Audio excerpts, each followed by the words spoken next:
Hello and welcome everybody to the Beacon of Light podcast this evening. For the whole month of October, we are going to be discussing the Unite in Light Domestic Violence Awareness Conference.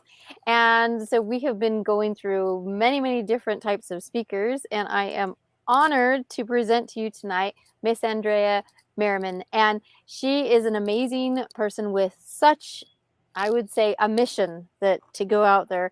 And our focus this evening through the Domestic Violence Conference is going to be on prevention. And so with prevention comes a lot of different things to talk about. But before we start talking about all of that, I want to showcase a few things that you can see running on the ticker underneath here.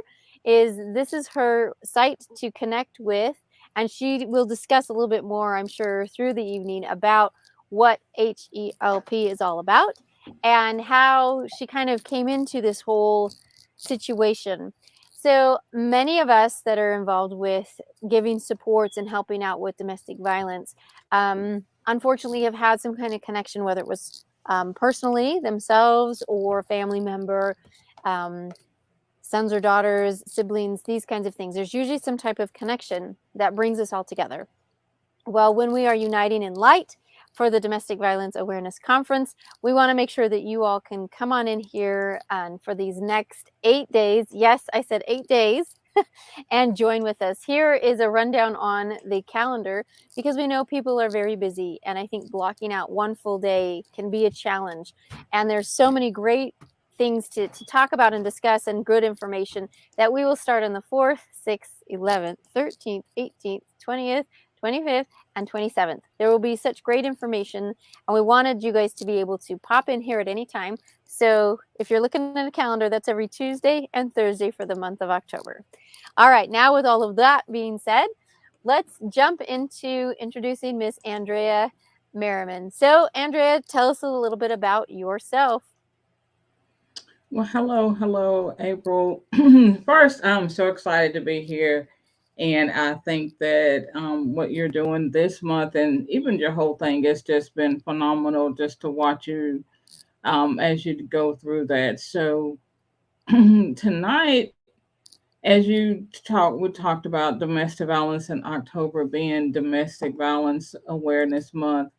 And so, one of my key things I like to share with people is to not only be aware, but hopefully come up with the type of solution that can prevent it, or also to have some trauma focused skills to where if you are a leader, if you're working with women, or if you're working with family members or our youth, and think that it may be something going on, that you can respond safely. And Wonderfully said. so that's a lot of what I do. And you mentioned the help program. And so we're going to talk about that, like you said, a little bit more. But what I wanted to begin with is I always want to start with reminding people that domestic violence is not an anger issue. So often, when you speak with victims or you speak with someone that you think may be experiencing it, the first thing they say, oh, well, he only bothers me, hits me, argues with me, demeans me, whatever is going on with that when he's angry or when he's intoxicated or when we've both been drinking. And so I always like to just start that on a even keel and say that may be the instigator of it, but it's not the cause. Because domestic violence is a power and control issue that people fail to recognize. And sometimes we see it and we dismiss it. Oftentimes, we as and I always speak more of women because that's who I was called to do.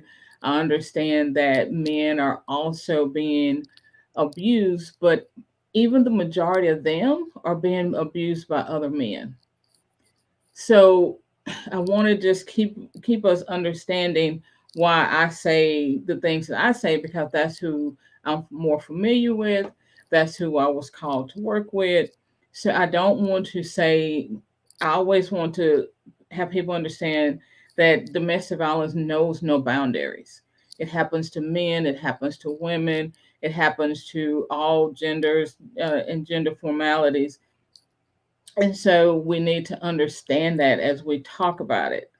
But what I wanted to go back in and say, I can speak more from a woman because that's who I am. And I know that a lot of people I work with, as a general rule, from my youth up, we start looking for people that we can help, people that we can give them some of us, that we can solve a problem. Women, I feel that by nature are nurturers, and that's what we start doing. And what we start looking for is oftentimes is a dominant force that's going to help us with that, that we can help them. And so we fail to take to heart. And I don't want to say we don't recognize, sometimes we don't, but most of the time we just don't take to heart and really believe the things that we see when they're red flags or things that we think may go against the grain of how we feel.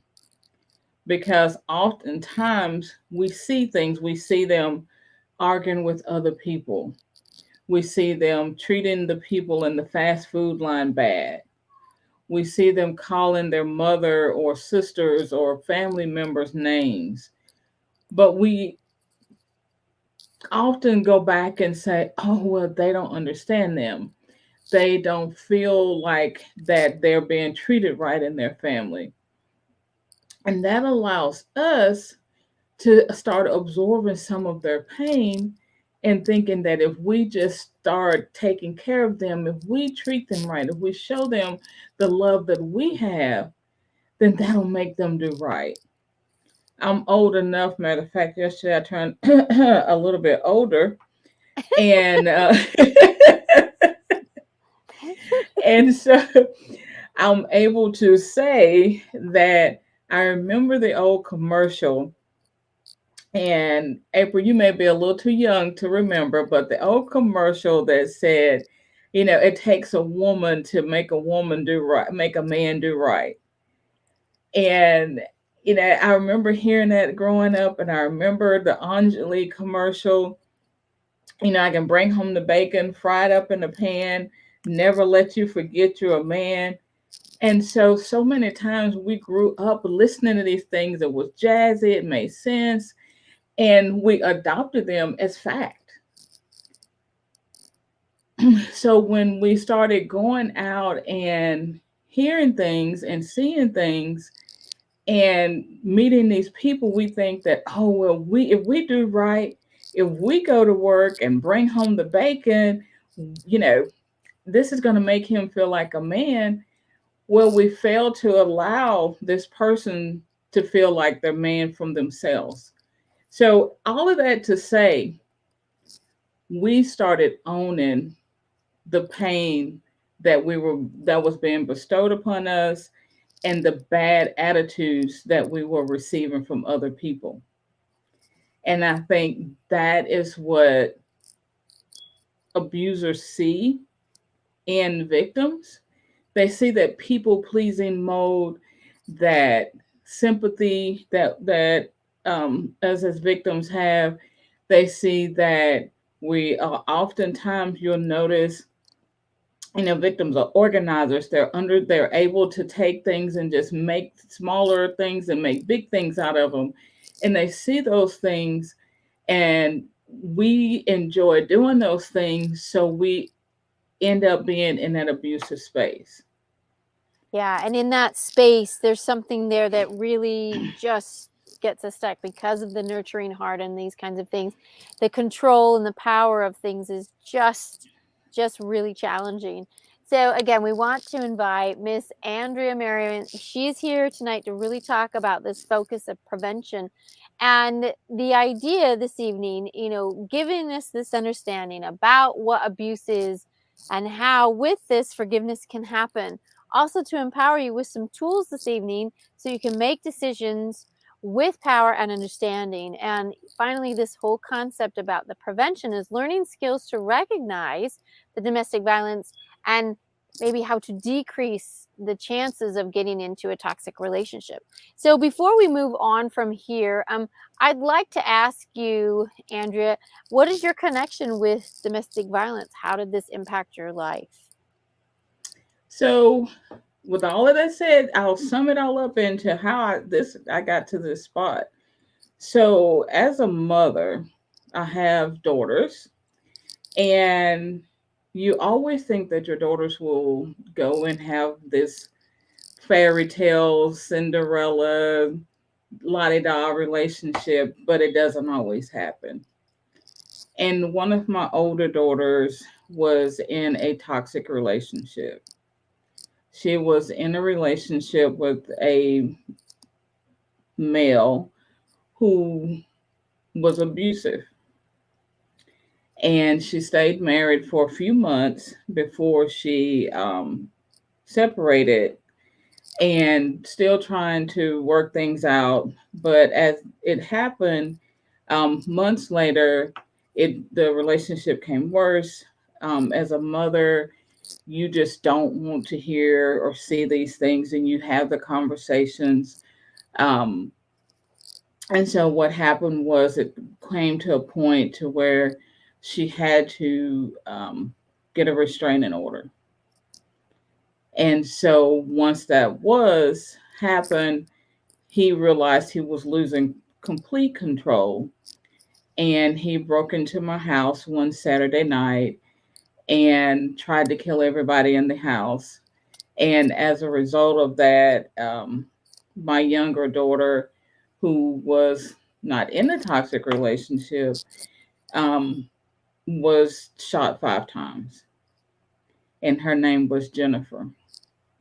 And so once we had to deal with all of this and had to go into shelters until he was found, and all these things had happened. And for months after that, we were out of our home because so much damage had been done to our home.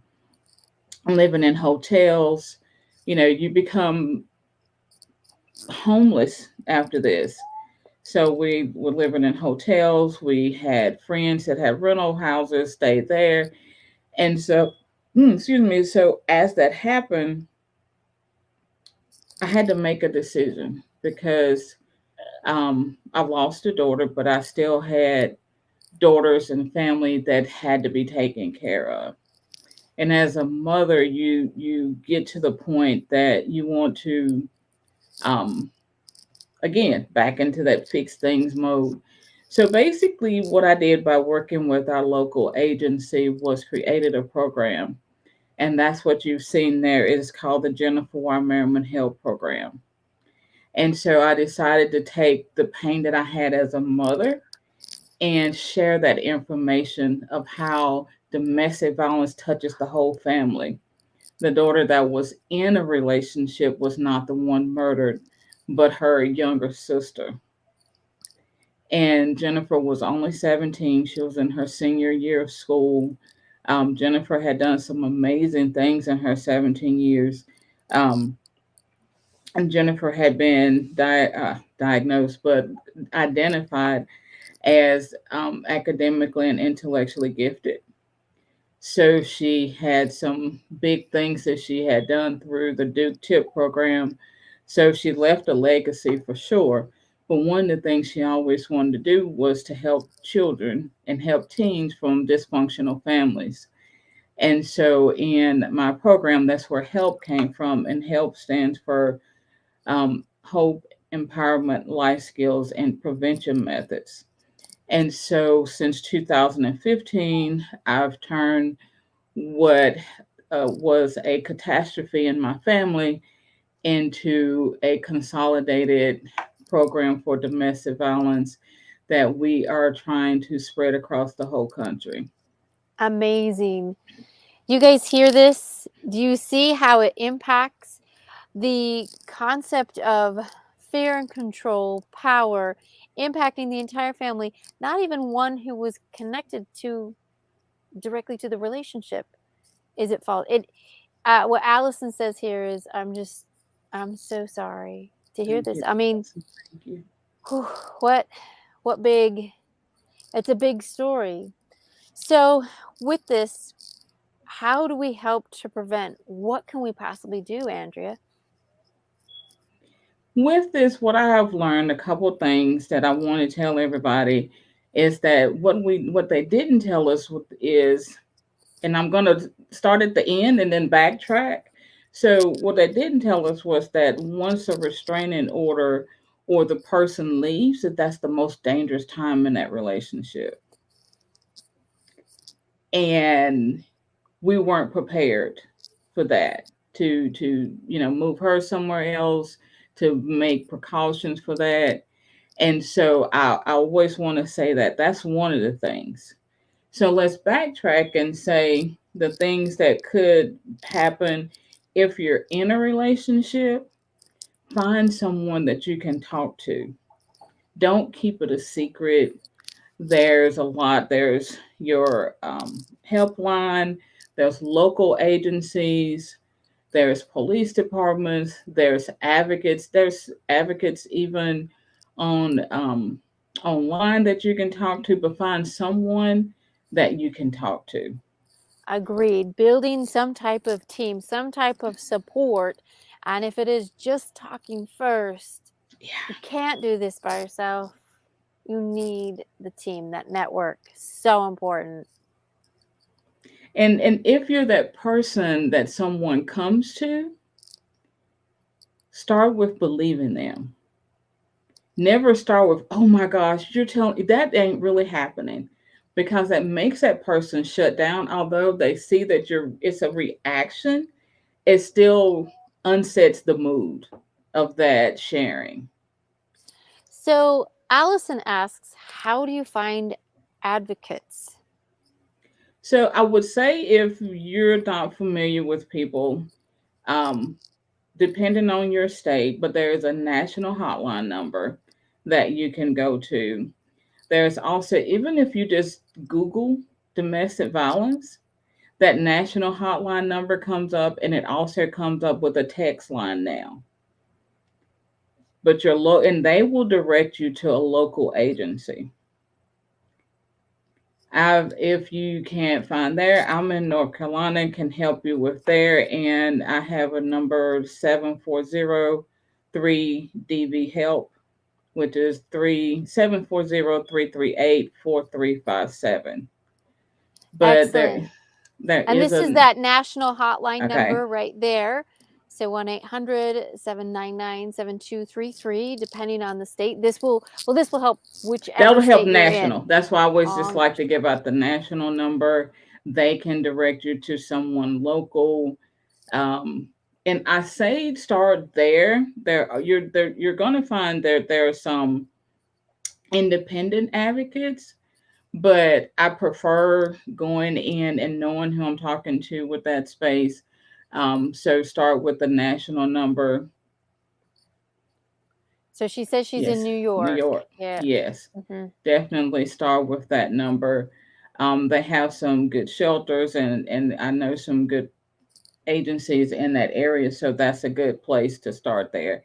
And they can direct you, because every state is different on how they handle them and what that definition looks like when it comes to that help. But Right. definitely seek someone. Absolutely.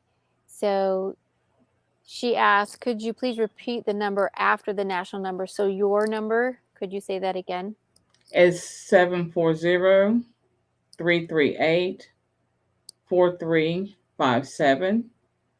Or sometimes it's easier to remember 740-3DV help. Excellent. Excellent. Thank you so much for that. Thank you for repeating these numbers, for helping things out. Here is the national number I will put up there as well. So, with the whole concept about prevention, getting you connected with people is a huge thing. We also talk about the concept about the Supporters Toolkit, because not everyone has to be a certified advocate to start Right. helping. You can connect with people who you trust. A lot of women go with coworkers because maybe the relationship doesn't know the people who they work with, and so they feel a little Right. bit safer because it's a little bit removed. And so that's a way to start. So if you have any questions about how, if you are someone who works with somebody who is in domestic violence and you want to give them support but don't know where to start, this little toolkit is a great support to get things started. That's great. That's awesome. The other thing is, if you are a victim, someone at risk, um, our help program is done through my nonprofit, which is Feminine Life Rebuilders, which is a 501c3. And so the web address you see, the jymhelpprogram.com, go to services there. There's also a page on there for a referral if you want to even refer yourself to the program. When we do that program, it will be online, so we can do it from anywhere. And it is the only consolidated program for domestic violence that we have right now. That's why we're licensing out across the state. Amazing. So right there, and it's going to continue throughout the broadcast tonight, that connection piece where you see the website that's right there. Please go ahead and record that down. We will drop links down below at the end of this recording. So, Andrea, we've talked a little bit about these pieces of the this learning about how to empower you with some tools. Now, what's the part of this evening that you want to share? I mean, there's a horrific story that connects with all of this, but there is tremendous help and hope that connects with all of this. So where would you like to take the discussion now? And I think, like you said, to go back and just really look at what the red flags that at the beginning, and the two of understanding how to help people, but to understand not to ignore the things that happen in the beginning. I mentioned something about seeing how they treat other people. Um, they start with giving you simple things. I remember someone said that they had tried to study, and when they turned their phone back on, they had almost 100 phone calls or text messages. Where are you? What are you doing? Who are you with? And those things are not cute. And I think that we, like I said, just start looking at the simple things. If it doesn't feel right, it's probably not. And when you start putting all those pieces together, when you look at a little bit of your control is being taken from you, even something as simple as I don't want you to go to, no, first it starts out, I don't want you to hang out with your friends because they don't like me. So you can go, but I don't want to go. And then you start staying at home because you don't want your significant other to feel bad because you went out and had fun, and you think it's your decision and you're doing a good thing, but that's a subtle way of taking the control of your friendships from other people from you. And That's really oftentimes we powerful. don't see that until it's too late. Yeah. So take these warning signs as something really serious to look at. And on Thursday with Miss Keely May, she's also going to talk a little bit more in depth about these red flags. So Andrea, with the concept of looking at let's just go back to the prevention. What are some of the skills that you teach youth to help them understand what a toxic relationship is like? How to talk to people. When I go into the schools, it's really amazing. When I first went into school, I did not realize the impact that this is happening. February is Teen Dating Violence Month, and I always say that those words should never go together. Teen dating violence should not even be in the same sentence, but it is. So, one of the things that I teach them, one is to set boundaries. The main thing is to set boundaries. When we go to date, we don't want to set boundaries. And some of those boundaries need to be non negotiable. You need to know what you want in a relationship, and what start loving yourself enough to understand what you need to make you function well. And then if those things are not in that relationship, don't be in that relationship yourself. And so once people start setting boundaries and saying, "Hey, this doesn't work for me," that's part of the best prevention is to learn to walk away and understanding that you don't have to do things because other people are doing. But with teens, what I have found out, the bigger piece of it is being able to say, this doesn't work for me, and I'm not going to stay in this relationship just because I want to have a boyfriend or a girlfriend. Yeah, big understanding there. Chris has a question here, and he says, what can be done by the victim to deter possible violence? It really, and that's a hard question to answer, not knowing what's going on, because there's so many safety issues in there. And really, to say that if this person is the victim, they need to understand that they didn't make the decision for the abuse, so they can't be the preventer of the abuse. And I hope that made sense. But if someone has made a decision to abuse you, you can only control what you do. So the best prevention is for you to be able to remove yourself from the situation when it's safe to do. But you can't put yourself in a position to where you own the problem enough to where you want to be the preventer of it. Right. And that's something really interesting to talk about. And as we started the conversation this evening, we were talking about, for the most part, it is men on men and men on women abuse of what's happening. So it makes me always ask the question, well, what's happening with our men? What's happening out there?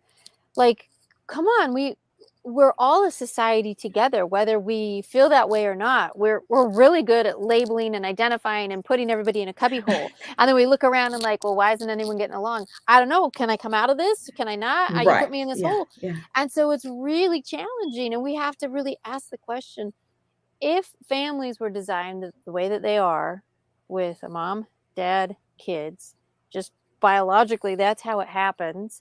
Now, I know there's a variety of families. This is not a shoot on that. We're just talking about, as a group, as a society, what's happening with the men out there and how can we help them in this prevention. Offering this opportunity for the guys to talk is going to happen on October the 18th, and we'll have a whole panel for this big discussion. But it really is an interesting question. So, Andrea, what do you feel is going on when you talk to our teens out there?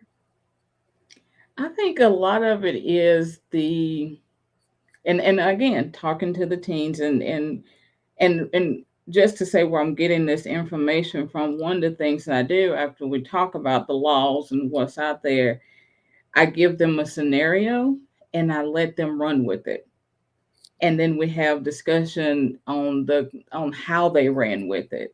And it's boys and girls together so they can each see how the other person is thinking. So, and a lot of what I'm hearing is the persona that this makes me stronger. This shows my dominance. This shows my um, manhood type thing, and not understanding the loving, nurturing piece of that. And so the guys are seeing one part of it, but not the other. And I think society has just allowed that, and I hate to be that person, but I think it's a lot of the way that we have made our music. Women have decided that they also want to be labeled some of the names and things that are being labeled. That it's okay to call me a bitch. It's okay to call me your wifey instead of your wife. It doesn't matter. And so, because we teach people oftentimes when we're starting out in relationships, what I'll accept. And sometimes that leads them to rip and control a little bit more. But back to the men thing, what I'm hearing from the teens, I mean, one of them is, and this was just right when we were talking about what rape looks like. And one of the scenarios, you go over to her house and you had already been sexting and you're ready to have this, relationship. And she says, stop. What are you going to do? So some of them was like, well, I'm just going to take a cold shower. Some of them was, well, I'm just leaving. Someone was, oh no, I've walked over there. She's going to do something. This is this. And they just kind of got, puffed up about what had to happen because this was already promised to me. And I think it's just that attitude. I think all of it is attitude and just not understanding um, the dynamics of it's okay to show your feelings, it's okay to back down, it's okay to be yourself and determine that you want to respect. And I think part of the other piece is the respect thing, April. People have a bad concept of what respect is. I hear people all the time, I only respect people who respect me. And I asked the teens once, that's like, when they respect me, I respect them. I said, and what if they don't respect you? And how do you know that they're not respecting you? And they said, well, I don't give respect until people earn it.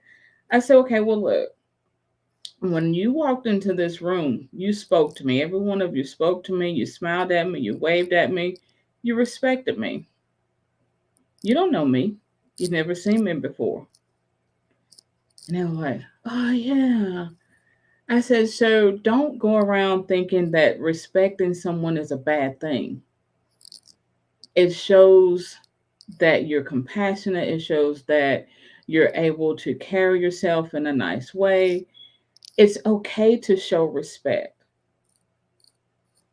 And then when somebody shows you that they don't deserve it or they treat you badly, then remove yourself from them, not change your character. So Yeah, I think big, big difference. some of those values I think are falling by the wayside. Yeah. And if we keep skirting that away, there isn't really a way that society can rebound. So we need Yeah, to draw the boundary and the line with that.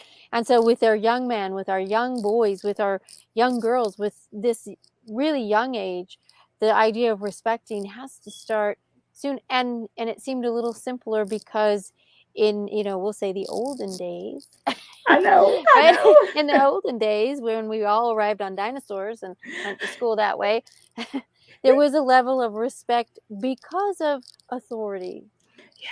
And I think sometimes the confusion is you can have it all right now when you're 9. Yeah, No, yeah, a little later, little later, not right now, Missy.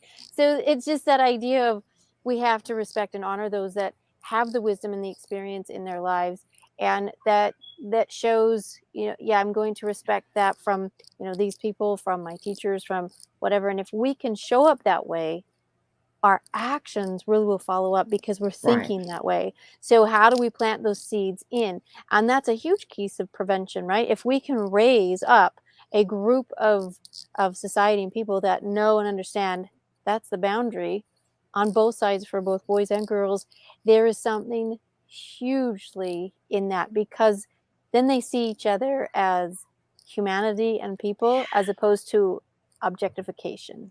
yes, And that's when things get tough. And you nailed it, like with the music and that idea of this culture, which it what good does it bring forth? I always have to see, well, what good's coming from that?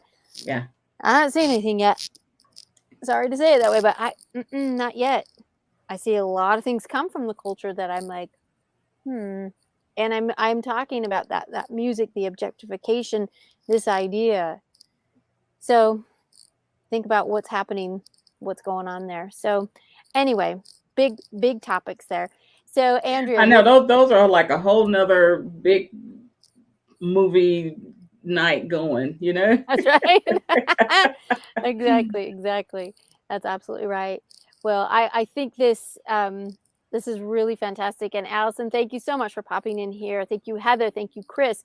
You know, this really is a blessing for you. And she's kind of funny. She's just not that tech savvy, and she just stumbled upon this for this evening. Yay. So I'm glad that you did, because there are things here to help so many people, and we will have the replay again. Let's just throw these things up here for the evening. We will be meeting again on Thursday, so every Tuesday night and Thursday night through the month of October. These are the dates. We were so excited to have HELP, the program that Andrea has developed in honor and respect of her daughter who was a victim of domestic violence. We also have the Supporters Toolkit, which we will drop links down there below, that if you are one that's here that wants to know, how can I help? What can I do? This is one of those kits that will help you through the concept about what can I best do for that. Again, here is the national hotline number that if you are in trouble, if you know that you need help, here is a good site for you to be able to find. And last of all, I do have my website. And like so many of us here that will be speaking, we do have resources on our website. If you just click on the top that says domestic violence, you will see lists of how to make a plan, what to do, contact numbers, situations for different states. So we are here to offer this help because we are uniting in light with this domestic violence awareness conference so that you can become free, you can help somebody else with that, and we can help prevent. So Andrea, as we close things out this evening, what would you like to kind of say as we close it up? One, find someone to talk to.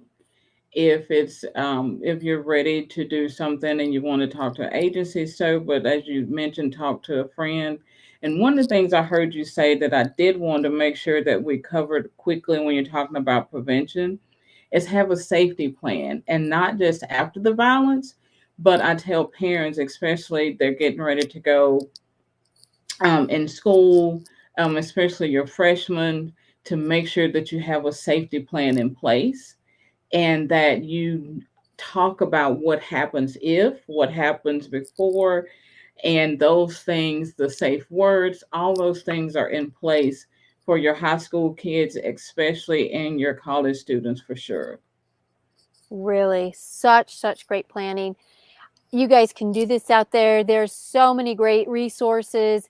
There's great things to do. So Allison asks another question. She says, awesome, thank you.